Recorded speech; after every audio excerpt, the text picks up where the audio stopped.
తెలుగు సినీ పరిశ్రమలో ప్రముఖుడిగా కీర్తి ప్రతిష్టలు అందుకున్న వారిలో దాసరి నారాయణరావు గారు ఒకరు. సినిమా ప్రముఖుడిగా పేరు ప్రఖ్యాతులు ఉన్నప్పటికీ ఆయన ముద్ర సినిమాలకు మాత్రమే కాదు, అనేక ఇతర రంగాలకు ప్రభావితం చేశారు. ఆయనకు సంబంధించిన ఆసక్తికరమైన విషయాలు చూస్తే 151 చిత్రాలని తెరకెక్కించడం, నిర్మాతగా 53 సినిమాలు తీయటం ఒక ఎత్తు అయితే 250కి పైగా సినిమాలకు మాటలు పాటలు అందిన సత్తా దాసరి సొంతం. మామగారు, సూరిగాడు, అమ్మ రాజీనామా, ఒసే రాములమ్మ, మేస్త్రి, ఎర్రబస్సులు లాంటి సినిమాల్లో నటించారు. సినిమాల ద్వారా సామాజిక అంశాలే కాదు, వర్తమాన అంశాలని, స్త్రీలకు జరుగుతున్న అన్యాయాల్ని ఒసే రాములమ్మ, సమ్మక్క సారక్క చిత్రం ద్వారా ఎలుగెత్తి చాటారు. ఉదయం దినపత్రికను ఏర్పాటు చేయటం, రాజకీయాల్లోకి వచ్చి కేంద్ర మంత్రిగా బాధ్యతలు చేపట్టారు.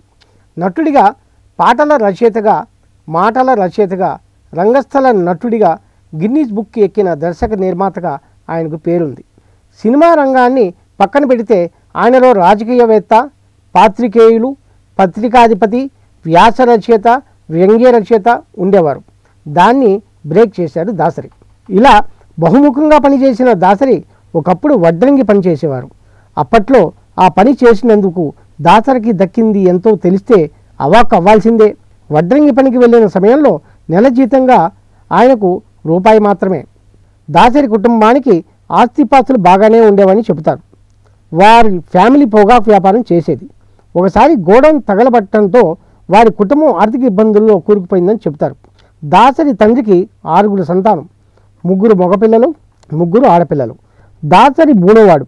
దాసరి 6వ తరగతి చదివే సమయానికి వారి ఇంట్లో ఆర్థిక ఇబ్బందులు వచ్చి పడ్డాయి. స్కూల్ ఫీజు కింద కట్టాల్సిన 3 రూపాయలు కూడా కట్టలేకపోయారు. ఈ నేపథ్యంలో చదువుకు ఫీజు కట్టలేక రూపాయి నెలసరి జీతానికి వడ్రంగి పనిలో చేరారు.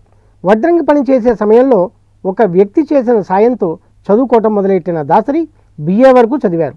కళాశాల నుంచి నాటకాలు వేస్తూ అందరి దృష్టిలో పడ్డారు. తాతా మనవడు, స్వర్గం నరకం లాంటి చిత్రాలతో దర్శకుడిగా పేరు ప్రఖ్యాతుల్ని సొంతం చేసుకున్నారు. పలువు అగ్ర హీరోలతో సినిమాలు చేసిన దాసరి ఇమేజ్ ఎంతంటే ఒక దశలో ఆయనకు 18,000 అభిమాన సంఘాలు ఉండేవి. హీరోలకు సమానంగా దర్శకులకు పేరు తెచ్చిన వ్యక్తిగా చెప్పొచ్చు. 90లలో ఆయన తెలుగు తల్లి పేరుతో ఒక రాజకీయ పార్టీని స్థాపించారు దాసరి.